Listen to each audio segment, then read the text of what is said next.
Okay, starting this over. I do not know if you guys can hear me. Apparently I was muted, so I stopped. So I'm coming back in here and we'll see if anyone comes back. I just wanted to say something to finish it up.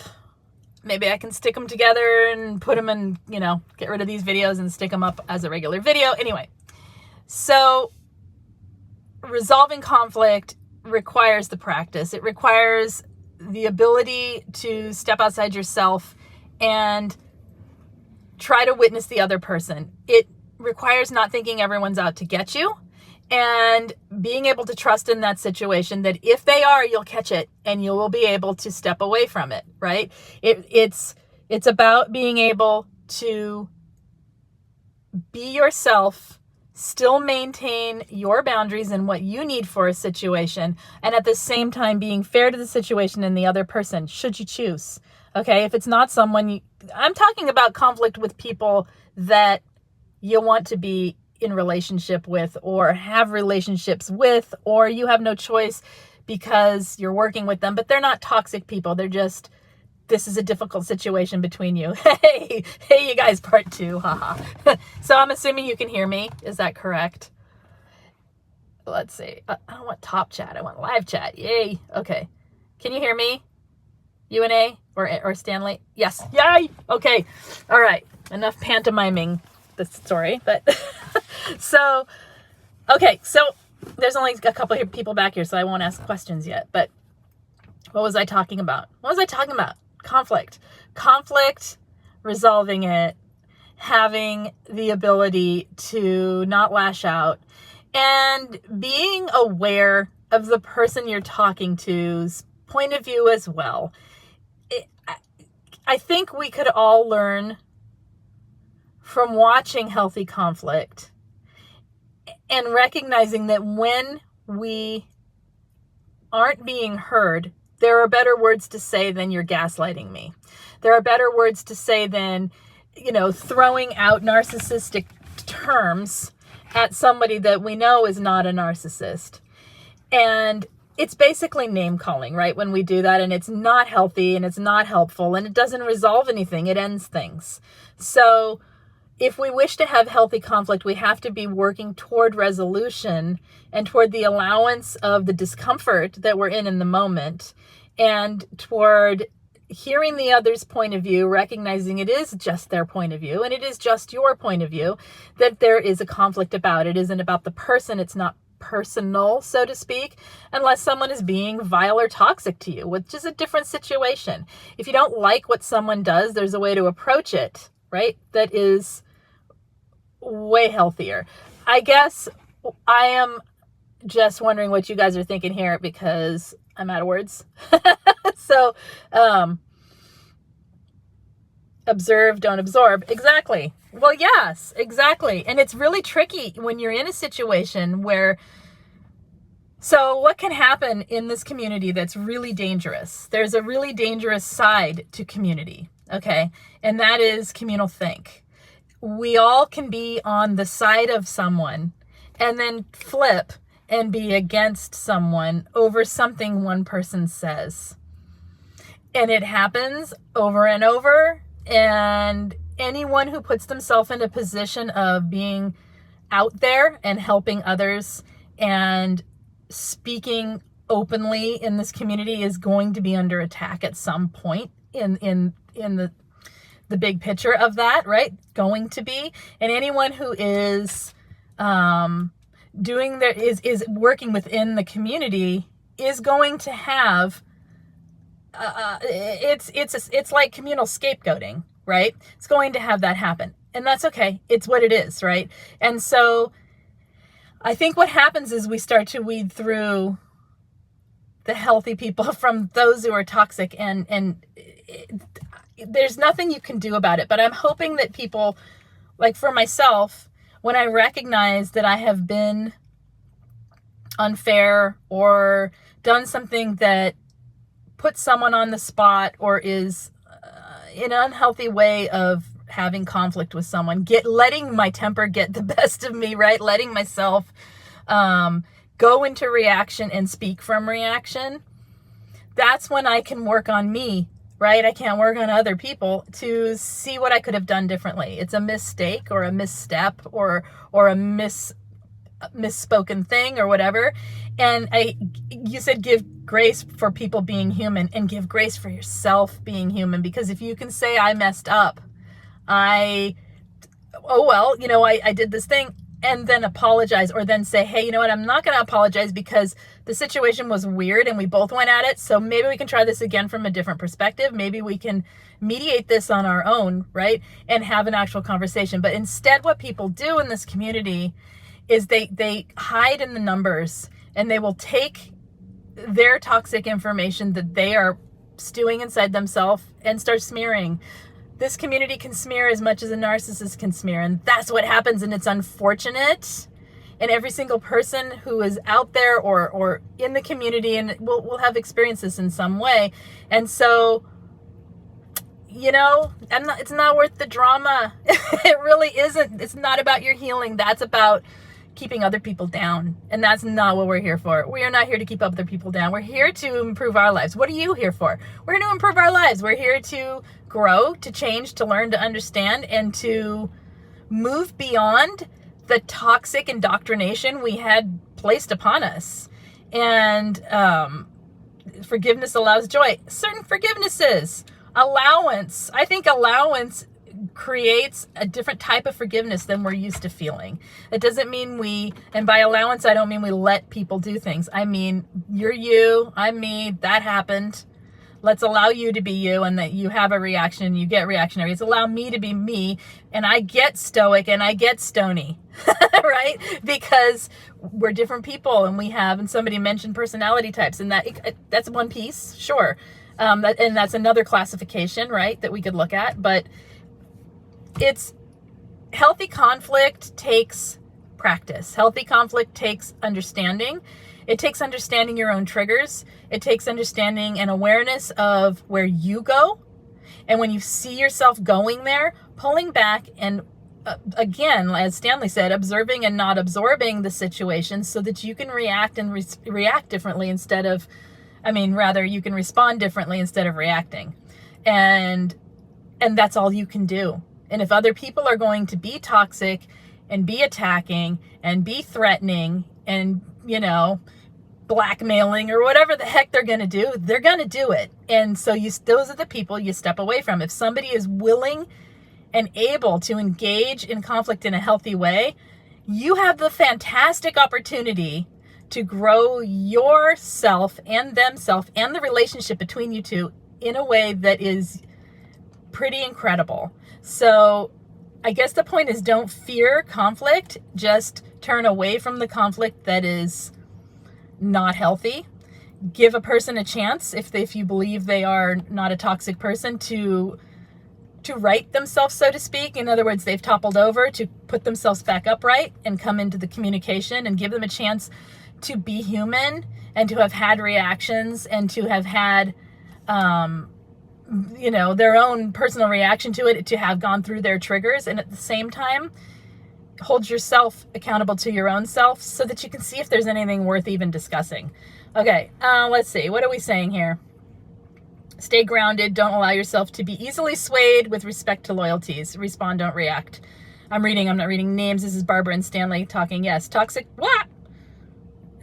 Okay, live chat. There we go. Toxic person is at an age where they forget. And survivors are often triggered back to an age where the toxic stuff happened. So they may be reacting. Anyone can be toxic in a conflict. I'm talking more generally here, not so much about narcissists, because I don't think we should be arguing with narcissists or having conflict. What we should do is gray rock them and walk away. There's no point. But see, survivors they get so good at gray rock that they start gray rocking each other. They start gray rocking each other instead of resolving and taking that conflict and making something out of it that could be beautiful and strong. Does that make sense? That's my point of this whole thing. So, yeah. Okay. I'm going to go in a second. Hey, Tanya. Yeah, part 2. I don't know what happened, but something happened. All right. What are we saying? Active listening is different than yellow rock. Yes, it is. Active listening, let's talk about that. Active listening is quieting your mind. It takes a bit of mindfulness, okay? Quieting your mind while you're listening to someone else, not waiting and thinking about the next thing you're going to say. Listening to that person with empathy, with understanding and awareness that you are listening to another human being's point of view about whatever the topic is, about whatever that you're listening to another person's experience. You're listening to another person's point of view from their experiences.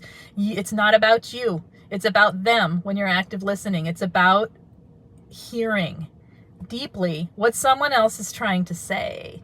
And that doesn't mean you have to let it sway you, persuade you, or anything else. It's simply a listening. But from that place, you can see where they're coming from a little bit.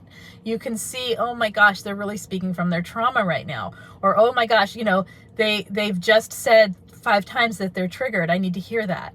And you can then deal with whatever conflict's going on from that place, right? Because if someone needs to calm down because they're triggered, that isn't the time to keep pushing a topic, right? That means you can be responsible for yourself, and you can be emotionally, have a higher emotional IQ for yourself, not them, right?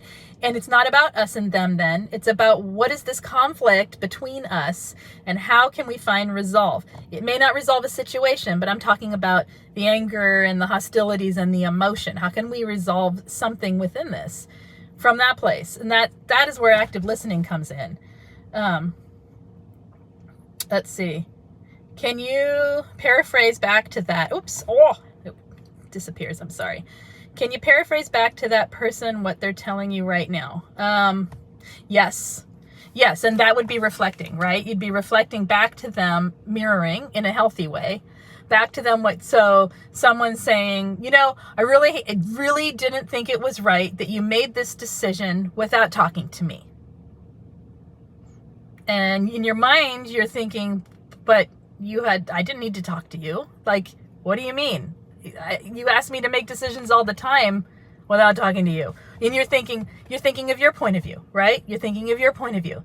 Instead of that, if you hear them actively, you think you can mirror back and say, what I'm hearing is that you're having feelings about the fact that I made a decision without speaking to you.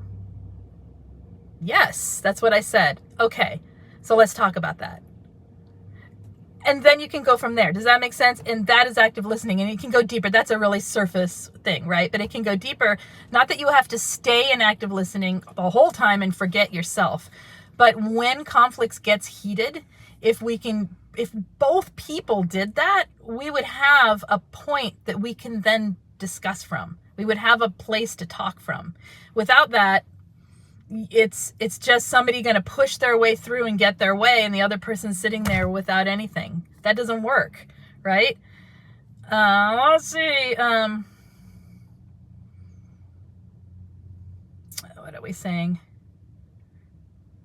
Yes, Barbara, you felt left out of my decision-making process. That must have felt.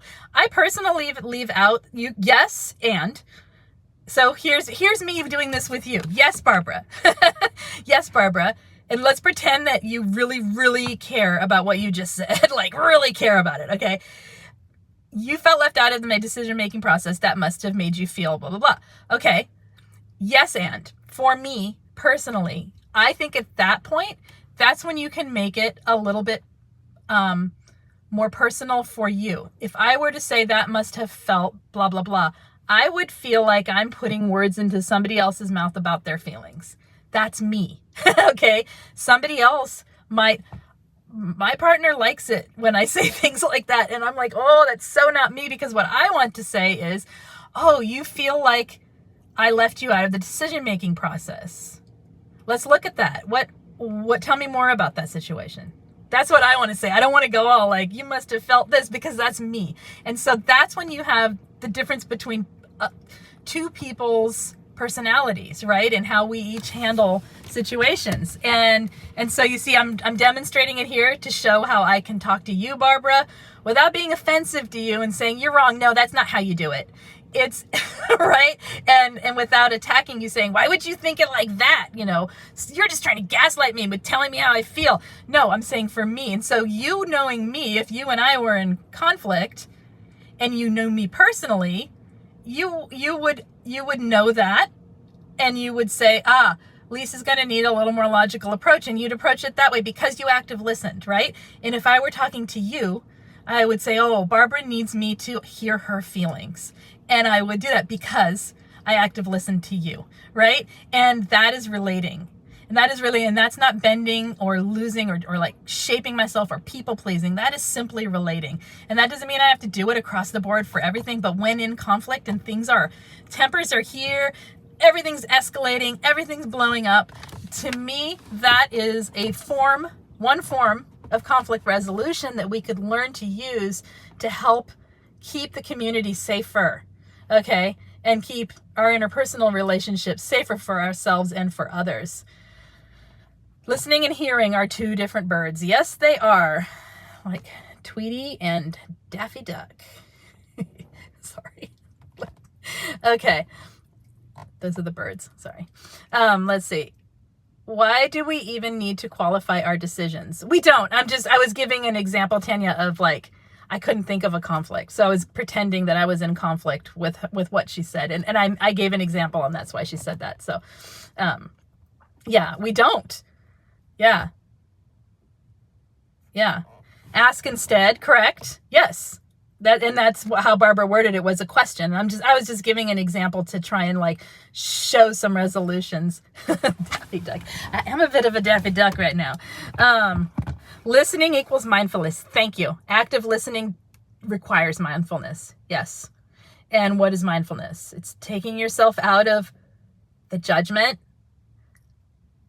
the contrivances, the indoctrinations, the beliefs, the everything, simply to be present to the situation. And that takes practice, you guys. That is why we suggest mindfulness practices. That is why we suggest all kinds of healing techniques, really, it's not just so your life is like peaceful and there's never conflict. You guys, there's conflict in life. There is conflict when you engage with other people. This is why a lot of survivors stay solo and stay away from people. But if you're going to engage, there's going to be conflict at some point, right? And so let's learn to do it in a healthy way so that we're not harming others or ourselves in the process, or breaking down relationships unnecessarily that are beneficial to our lives and to their lives. So yeah, so that is that. And I'm going to end here in a minute and see if there's anything else you guys want to say. If I've missed something, let me know, please. Another thing people do in conflict is avoidance. A lot of people after narcissistic abuse go into or have learned from narcissistic abuse, avoidance of conflict. And they will either shut down, disappear, run away. They won't stand in the face of it. They won't engage. And I don't mean don't engage, because we shouldn't be engaging in conflict, right? We should be trying to, I'm using the word should, but it's beneficial to try and resolve. So you don't think we should talk about this part? What are we saying here?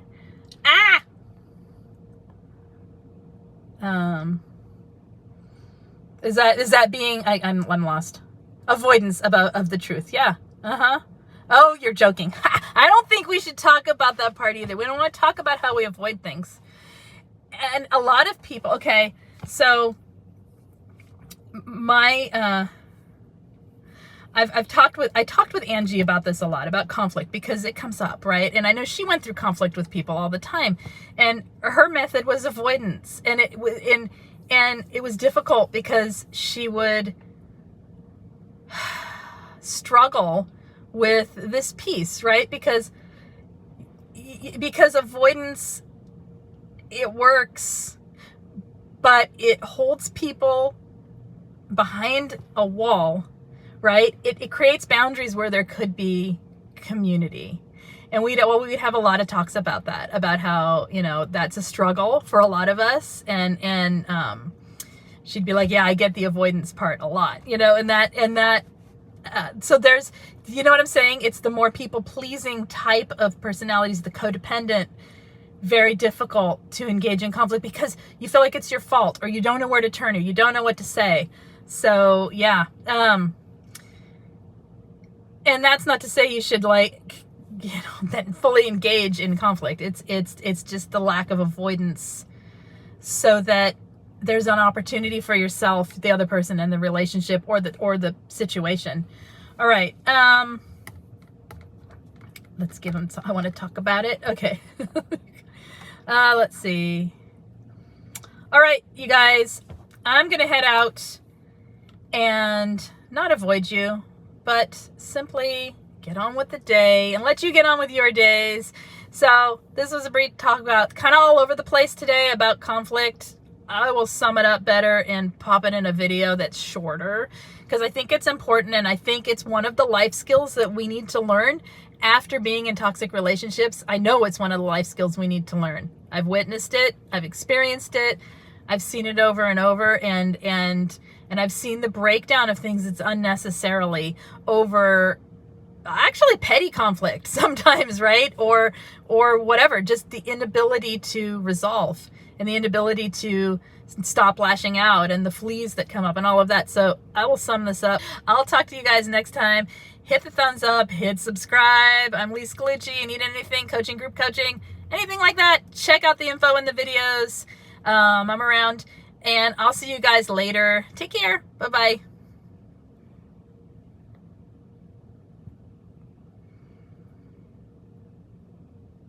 And you're right. Some people just want drama sometimes. We'll end with that. Okay, okay, there it is.